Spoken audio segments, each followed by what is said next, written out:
હું એક તારો વખામાં જો વખાયા કોમ ઠાકોર કે સાહેબ તમારે અહીંયા જો આવતા ને તો તમે બેહારતા ખુરશી હાલતા સાપ હતા પાણી પાતા આ તો મારો પેલો કે આખો હાથે નથી કરતો બોલતો નથી એટલે કીધું ગાડી લો મેં તો તમને ના પડે અમે તમારા માથે વિશ્વાસ ભરીને ટિકિટ હાલી છે એવો તમે વિશ્વાસ હાલી અને આ સિત્યાસીની અને મારી પોતે 5 સીટની વાત જીતાડો એવી અમારી તમારા જોડે અપેક્ષા અમે આવ્યા છે મારા મનથી કે દરેક સમાજના લોકો ગામમાંથી સર્વે કરે અને સર્વે આધારે જે લોકો ગામ લોકો નામ જેનું હાલે અને એવો સર્વે કરીને કદાચ આપણે ટિકિટની ફાળવણી કરો તો પરિણામ આપણે લાવી શકો કારણ કે અમે સરકાર ભાજપની છે એના કને પૈસા ખૂબ છે ખોટું કર્યું છે એટલે એના હવે લડવા માટે ફક્ત ને ફક્ત આપણે લોકો અવાજ વપરાય તો ટિકિટ હાલશે તો જ આપણે પરિણામ સુધી પહોંચી શકશું આ સીટમાં ઘણા બધાના નામ હતા મને બઢિયા મેડિકલ ગુલાબ સાહેબે વાત કરી કે સિદ્ધરાજસિંહ ટિકિટ માગે છે શું થઈ શકે કીધું સિદ્ધરાજસિંહ ટિકિટ માગતા હોય તો મને તો કાંઈ હોતો નથી સમગ્ર તાલુકાના નાગરિકદાર સમાજ એક થઈ અને સિદ્ધરાજસિંહનો નામ આવે તો મને કોઈ હોતો નથી પણ અહીંના આસ્થા જે નાગરિકદાર સમાજ છે એ બધાને હોતો ના હોય તો મને હોતો છે નહીં અને હું બધાને કીધું પૂછું છું છેલ્લે અમે જ્યારે આશ્રમ બધા પેલા છે આવી તો સિદ્ધરાજસિંહ આવ્યા ગોપસિંહ બાબા હતા ભરતસિંહ હતા જબરસિંહ હતા ઇલિયાસ હતા અને બધે કીધું કે બધા માગણી કરતા કનકના નામ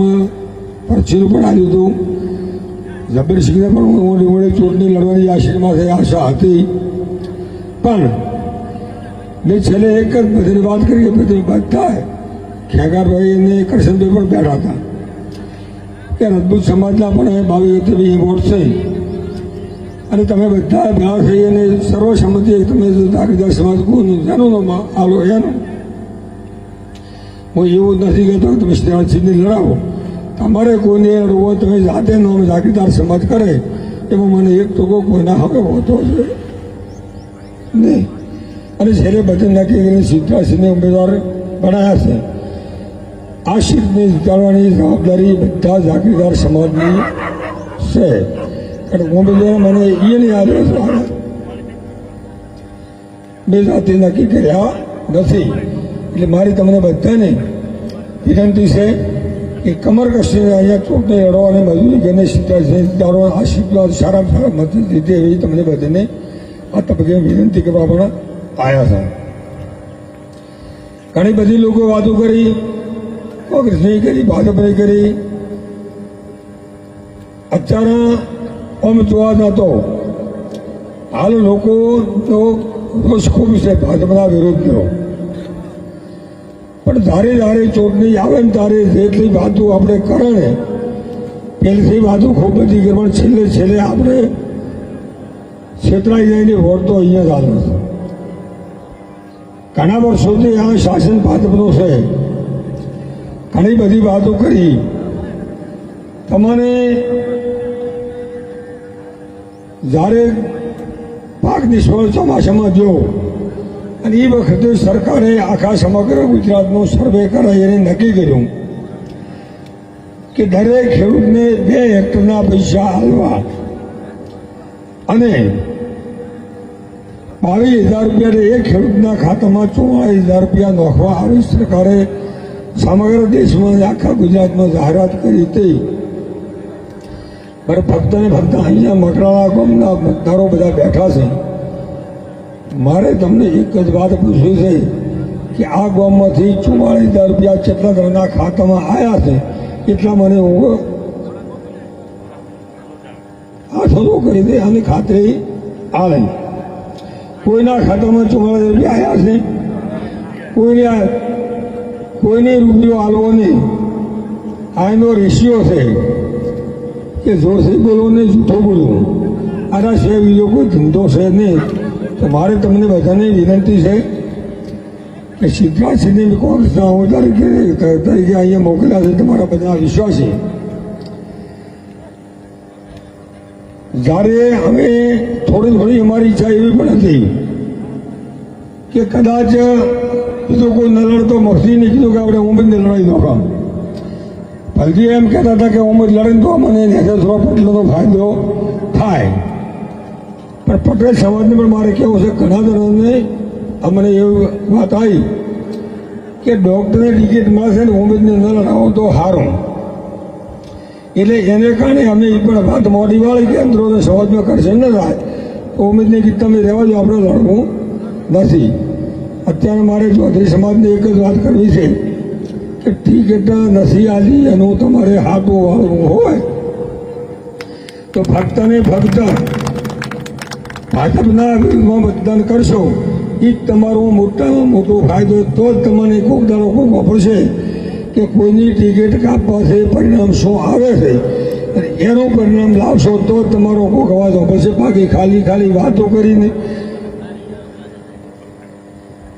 કોઈની કોરિયા પક્ષમાં ફોરમ ભરાવશે, વોટ પકડવાથી તમારું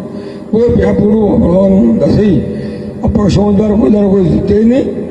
અને કોઈ વોટ હાલે નહીં. એકલા સમાજથી કોઈ દાડો કોઈ જીતાતો નથી. એટલે મારી મહેરબાની કરીને પટેલ સમાજને એક જ વિનંતી છે કે જો તમારે કદાચ ભાજપ સામે રોષ હોય તો આ વખતે કમર કસીની કોંગ્રેસ તરફે મતદાન કરો. આ સિદ્ધરાજસિંહની ખૂબ સંગી બહુમતી જીતાડો તો જ તમારે અમારા પહોંચે ઉમેદવાર ધીરીના સીટના તો જ તમને કોઈક દાડો તમારો કોઈ ખબર છે કે પટેલ સમાજની ટિકિટ કાપવાથી કેટલું નુકસાન થયું છે. વાતો કરવાથી કશો થતો નથી. ખાલી બેદારી કરી અને પાછા અહીંયાથી બેસી જવાથી કોઈ પણ પ્રકારનો ફાયદો થતો નથી. એટલે મારી તમામ 18 આલમના લોકોને અહીંયા તમામ કોમના લોકો બેઠા છે. તમારા ગામને ભરોસે સિદ્ધરાજસિંહની અમને ટિકિટ આપી છે. અમારી આબરૂ તમારા બધાના હાથમાં છે. તે અમે તમારા માટે વિશ્વાસ ભરીને ટિકિટ આપી છે. એવો તમે વિશ્વાસ આપી અને આ સિદ્ધરાજસિંહની અને મારી પહોંચે સીટને જીતાડો એવી અમારી તમારા દ્વારા અપેક્ષા અમે આવ્યા છે. બંને ઉમેદવારો કોંગ્રેસને ભારતમાં બે ભાગીદાર સમાજના છે. પણ ફક્ત ને ફક્ત મારી તમને આ વખતે વિનંતી છે કે અમારા આ જે ઉમેદવાર નક્કી કર્યા છે તમામ ભાગીદાર સમાજે ભેગા થઈને કર્યા છે. એટલે તમામ ભાગીદાર સમાજની જવાબદારી થાય છે કે સિદ્ધરાજસિંહની વોટ આલી અને કોંગ્રેસની આબરૂ ન જાય, અમારી ટિકિટ હાલનાથી કોઈની આબરૂ ન જાય. એ તમામ ભાગીદાર સમાજની ફરજ બને છે. અને આ ઉમેદવારને ખૂબ મોટા વિચારો તમારો કોઈ પણ નાના મોટું ટોપો છે. જિલ્લા પંચાયત તાલુકા પંચાયત વાવથરા જિલ્લાની બને એ અમને પૂરેપૂરી અપેક્ષા છે. દેવધર તાલુકાની કોંગ્રેસ તાલુકા પંચાયત 100% બનશે. અમે આજની તારીખમાં તો તમને ખાતરી એકાદમ કહું કે સમગ્ર વિસ્તારનું સર્વે કર્યું છે ને 4 જિલ્લા પંચાયતો કોંગ્રેસની આરંભનાથી જીતે છે. ફક્ત ને ફક્ત એક જ જિલ્લા પંચાયત થોડી મંજૂરી માગે છે. એમાં પણ અમે કોઈ પણ ભાગે જેટલી મજૂરી કર્મચારી કરીને એની પરથી જવા માટે પૂરેપૂરી કોશિશ કરશે કે તમને બધાને સમગ્ર વિસ્તારના જ્યાં કોઈનો હગું લાગતો હોય એક જિલ્લા પંચાયત અહીંયા નહીં, રોટલા સીટ નહીં, તમામ દેવ તાલુકાની કે દેવ વિધાનસભા